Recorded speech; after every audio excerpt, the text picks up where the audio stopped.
Hello students, I hope you are doing well. Structural organisation of animals की अपने discussion को आगे बढ़ाते हुए आज हम स्टार्ट कर रहे हैं एक नया ऑर्गेनिज्म फ्रॉग।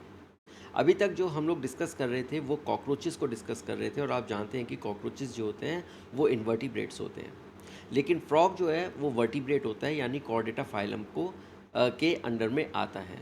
तो ये दोनों ऑर्गेनिजम्स को आपके सिलेबस में डालने का जो ऑब्जेक्टिव था वो ये था कि आप इन्वर्टिब्रेट और वर्टिब्रेट्स दोनों के ही अंदर किस तरीके से ऑर्गन सिस्टम्स होते हैं वो डेवलप होते हैं और काम करते हैं, उसके बारे में आप जानकारी लें। तो शुरू करते हैं आज की क्लास फ्रॉग, जिसमें हम बात करेंगे फ्रॉग की मॉर्फोलॉजी और उसके एक्सटर्नल फीचर्स के बारे में। चलिए, सो फ्रॉग जो होता है वो एक टेललेस एम्फीबियन होता है। अब एम्फीबियंस ऐसे ऑर्गेनिजम्स को बोला जाता है जो वाटर और लैंड के इंटरफेस में रहते हैं। इसका मतलब वो अपनी लाइफ साइकिल का कुछ पार्ट वाटर के अंदर कंप्लीट करते हैं और अपनी लाइफ साइकिल का कुछ पार्ट वो लैंड के ऊपर कंप्लीट करते हैं। तो इस तरीके के ऑर्गेनिजम्स जो हैं वो एक तरीके के ब्रिज ऑर्गेनिजम्स हैं जो कि लैंड फॉर्म से जो कि वाटर फॉर्म से लैंड फॉर्म की तरफ इवोल्यूशन को लेके जा रहे हैं। तो फ्रॉग उसी को रिप्रेजेंट कर रहा है। इसका जो फाइलम है वो कॉर्डेटा है, बिकॉज इसके अंदर वर्टिब्रल कॉलम होता है, इसलिए ये कॉर्डेट के अंदर आता है। तो अगर हम देखें तो आप देखिए ये एक ऑलमोस्ट इसमें बहुत सारी चीज़ें दिखाई गई हैं इस पर्टिकुलर इमेज के अंदर। ये इसका बड़ा सा हेड है, ये आई है, बहुत बड़ी आई है इसकी, इसका माउथ है, ये इसकी टिम्पैनम है, यहाँ पर अपर आर्म्स या फोर आर्म्स हैं, उसके बाद उनके फिंगर्स, उनके हैंड को रिप्रेजेंट किया हुआ है, ये टो और फुट है, इसमें वेब दिखाया हुआ है, यहाँ पर एंकल, शैंक और थाई है जो इसके जो हाइंड लिम्ब है उसको रिप्रेजेंट कर रहा है, और ये इसका जो बैक पार्ट है इसको ट्रंक बोलते हैं, ये यहाँ पर ट्रंक है। तो इस तरीके से ये फ्रॉग है और ये फ्रॉग की मोटी मोटी मॉर्फोलॉजी है।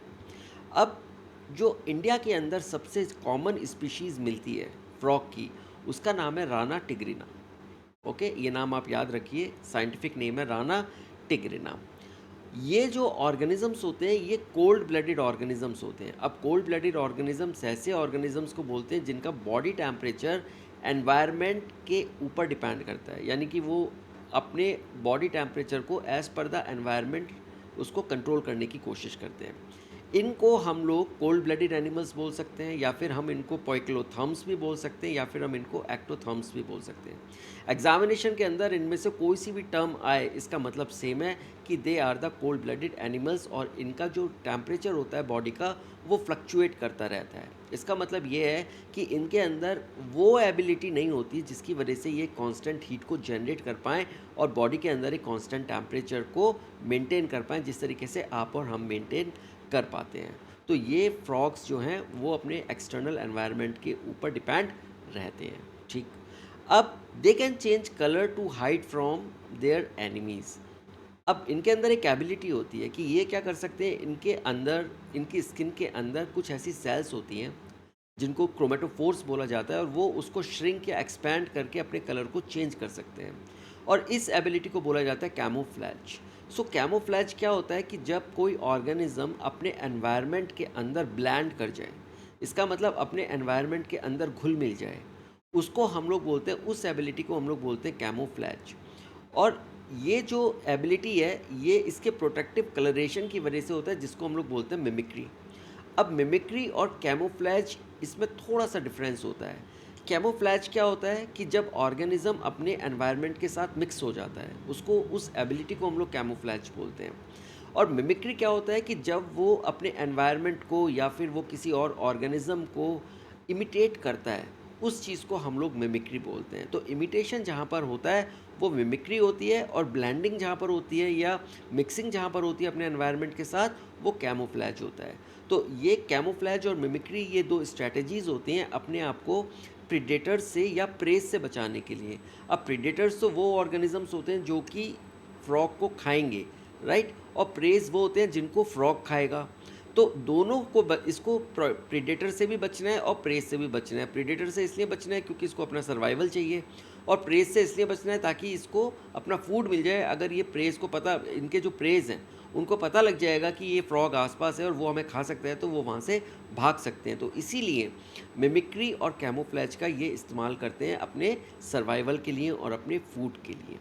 ओके, अब जब बहुत पीक समर होती है तब ये लोग समर स्लीप में चले जाते हैं, और इस पर्टिकुलर प्रोसेस को हम लोग बोलते हैं एस्टाइवेशन, राइट। बिकॉज ये क्या है, ये कोल्ड ब्लडेड एनिमल्स होते हैं, पॉइक्लोथर्म्स होते हैं या एक्टोथर्म्स होते हैं, ये एक कांस्टेंट टेम्परेचर को मेंटेन नहीं कर पाते। तो एक्सट्रीम जब समर्स होती हैं, और ये क्या है, ये एम्फीबियंस हैं, तो इनको वाटर चाहिए, तो वाटर बॉडीज़ क्या होती हैं, वो सूखने लग जाती हैं, राइट। उनके अंदर पानी बहुत कम हो जाता है। तो अब ये क्या करेंगे, ये अपने डिग करेंगे, खासकर जो वाटर बॉडीज़ जैसे कि तालाब हो गए, झील हो गए, या आसपास के जो भी मॉइस्ट एरियाज़ हो गए, वहाँ पर ये मड को डिग करते हैं, और डिग करने के बाद ये उसके अंदर छुप जाते हैं और उसमें काफ़ी टाइम तक पड़े रहते हैं, जब तक इनका ऑप्टिमम एनवायरनमेंट नहीं आ जाता। इस पर्टिकुलर प्रोसेस को हम लोग बोलते हैं एस्टाइवेशन। तो समर स्लीप में एस्टाइवेशन होता है। ये देखिए, ये यहाँ पर फ्रॉग है और ये किस तरीके से अपने आप को सॉइल के अंदर इसने छिपा रखा है, तो ये है एस्टाइवेशन। और इसी तरीके से जब पीक विंटर्स होती हैं, अब विंटर्स में टेम्परेचर इतना कम हो जाता है कि ये उसको आराम से झेल नहीं सकते, टॉलरेट नहीं कर सकते, तो इसलिए ये दोबारा से उसी प्रोसेस में चले जाते हैं। इसको हम लोग बोलते हैं हाइबरनेशन। अब हाइबरनेशन हो या एस्टाइवेशन हो, पहली बात तो आपको ये दोनों टर्म याद रखनी है कि समर स्लीप को हम लोग एस्टाइवेशन बोलते हैं और विंटर स्लीप को हम लोग हाइबरनेशन बोलते हैं। दूसरी चीज़, जब भी ये हाइबरनेशन में जाते हैं या एस्टाइवेशन में जाते हैं, दोनों ही प्रोसेस में इनका रेस्पिरेटरी रेट कम हो जाता है, इनका मेटाबॉलिज्म बहुत कम हो जाता है, और साथ में इनकी जो ओवरऑल एक्टिविटी है वो बिल्कुल कम हो जाती है, राइट। तो इसी वजह से ये अपने आप को सरवाइव कर पाते हैं।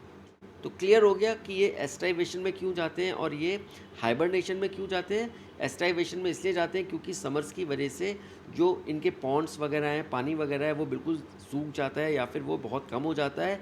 और second, of course extreme temperature तो होता ही है, और विंटर्स में ये बेसिकली टेम्परेचर को या उस जो लो टेम्परेचर से बचने के लिए जाते हैं। ओके, चलिए।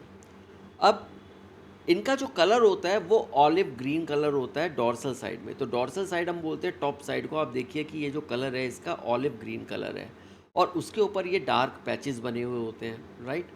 और जो उसका वेंट्रल साइड होती है, वेंट्रल साइड हम लोग बोलते हैं नीचे की साइड में, ये देखिए इसका पेल येलो कलर है।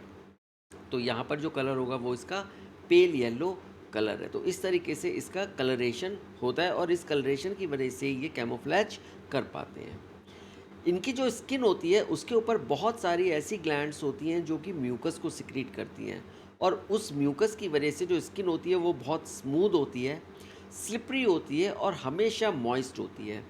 अब स्लिपरी इसलिए होती है कि कभी कभी क्या होता है कि जो इनके प्रेडेटर्स होते हैं ये उससे बचने के लिए ये स्लिपरी म्यूकस का इस्तेमाल करते हैं। दूसरा, इनका जो रेस्पिरेशन होता है वो स्किन से भी होता है, जो हम आगे देखेंगे, तो उसके लिए इनकी स्किन का मॉइस्ट होना बहुत ज़रूरी है, और इस वजह से ये जो मॉइस्चर आता है ये इनके म्यूकस की वजह से आता है। ये फ्रॉग्स जो होते हैं वो कभी पानी नहीं पीते, इसीलिए ये हमेशा पानी को स्किन से एब्जॉर्ब करते हैं।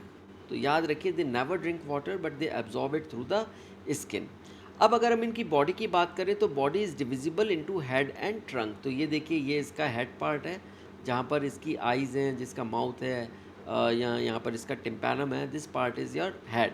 और यहाँ पर जो है ये ट्रंक है, जो बैक पार्ट है। तो दो ही पार्ट्स में इसका डिवीज़न होता है बॉडी का, एक है हेड और दूसरा है ट्रंक।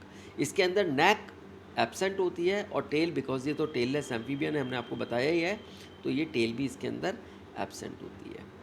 इसके अलावा इसके जो माउथ होते हैं उसमें एक पेयर नॉस्ट्रिल होता है इसके ऊपर। तो आप ये देखिए, ये वाला जो पर्टिकुलर पार्ट है ये इसका नॉस्ट्रिल है, और ये नॉस्ट्रिल हेल्प करता है इसको रेस्पिरेशन में। ओके, तो इस तरीके से इसके माउथ के ऊपर दो नॉस्ट्रिल्स होते हैं। इनकी जो आइज़ होती हैं वो बल्ज्ड होती हैं, बाहर को निकली हुई होती हैं, और उसके ऊपर निक्टिटेटिंग मेम्ब्रेन की एक कवरिंग होती है। तो आप देखिए, ये जो ऊपर की आपको ट्रांसपेरेंट कवर दिखाई देगा, ये निक्टिटेटिंग मेम्ब्रेन है। जब ये पानी के अंदर जाते हैं तो ये निक्टिटेटिंग मेम्ब्रेन इनकी आइज़ को प्रोटेक्ट करती है वाटर से, साथ में वाटर के अंदर देखने में इनकी हेल्प करती है। तो ये बहुत इम्पॉर्टेंट फीचर है आइज़ का, जो इसको वाटर के लिए ज़रूरी होता है। इसके अलावा इसके ऊपर जो आँखों में जो आइज़ होती हैं उसकी साइड्स में एक मेम्ब्रेन होती है जिसको हम लोग बोलते हैं टिम्पैनम, और ये ईयर का काम करती है। तो आप ये देखिए, ये एक बड़ी सी मेम्ब्रेन आपको दिखाई देगी, ये टिम्पैनम है। यहाँ पर जो भी वाइब्रेशंस आते हैं वो वाइब्रेशंस को ये कैच करता है और उस वाइब्रेशंस को ये ट्रांसमिट करता है। उन्हीं वाइब्रेशंस के अकॉर्डिंग ये अपना एक तरीके से एनवायरनमेंट को सेंस करता है एज़ पर द नॉइज़। तो ये यहाँ पर जो जो भी एयर के अंदर वाइब्रेशंस होंगे या नॉइज़ होगी या कोई भी किसी भी तरीके का कोई चैटर होगा, वो सारी चीज़ें ये इस टिम्पैनम के थ्रू रिसीव करता है। तो एक तरीके का सेंसरी पार्ट है इसका। इसके जो लिम्स होते हैं वो हेल्प करते हैं स्विमिंग करने में, वॉकिंग करने में, लीपिंग करने में यानी उछलने में, एंड बरोइंग करने में। जब ये एस्टाइवेशन में जाता है या हाइबरनेशन में जाता है तो सॉइल को बरो करने के लिए ये हेल्प करते हैं। तो अगर आप देखें इसके जो हाइंड लिम्स होते हैं यानी जो पीछे के जो पैर हैं इसके, उसके अंदर 5 वेब्ड डिजिट्स होती हैं। तो ये देखिए, आपकी जो डिजिट्स हैं, उंगलियां हैं, ये वेब्ड हैं, इस तरीके से वेब है यहाँ पर आप देखिए। और ये बड़ी होती हैं, साथ में मस्कुलर भी होती हैं as compared to the forelimbs. और जो इसके फोर लिम्स होते हैं उसके अंदर 4 वेब्ड डिजिट्स होती हैं। याद रखिए, आगे वाले जो पैरों में इसके 4 उंगलियां होती हैं और पीछे वाले में इसके 5 उंगलियां होती हैं, और दोनों वेब्ड होती हैं। और इस वेब की मदद से क्या होता है कि ये स्विमिंग कर पाते हैं, पानी को धकेल पाते हैं, जिसकी वजह से ये स्विम कर सकते हैं। इनके अंदर सेक्सुअल डायमॉर्फिज्म होता है। इसका मतलब हम मेल और फीमेल को देख के पहचान सकते हैं कि कौन सा मेल है कौन सा फीमेल है। तो इस प्रकार की जो चीज़ें होती हैं, जो फीचर्स होते हैं बॉडी के ऊपर मॉर्फोलॉजिकली, उससे जो डिसाइड होता है कि कौन सा मेल है कौन सा फीमेल है, उसको हम लोग बोलते हैं सेक्सुअल डायमॉर्फिज्म। अब इसमें क्या करते हैं, जो मेल फ्रॉक्स होते हैं उनके अंदर साउंड प्रोड्यूसिंग वोकल सैक्स होते हैं, राइट। तो कुछ ऐसे, ये देखिए आपके वोकल सैक्स हैं और ये बहुत ज़्यादा एकदम से बैलून की तरह फूल जाते हैं जब ये साउंड निकालता है। ये फीचर सिर्फ मेल्स के अंदर होता है, फीमेल्स के अंदर ये नहीं होता। और ये पर्टिकुलरली जिस वक्त इनका मेटिंग सीज़न होता है उस वक्त ये इसका फीचर का यूज़ करते हैं। तो मेल फ्रॉक्स के ऊपर सबसे पहले तो ये साउंड प्रोड्यूसिंग वोकल सैक्स होते हैं।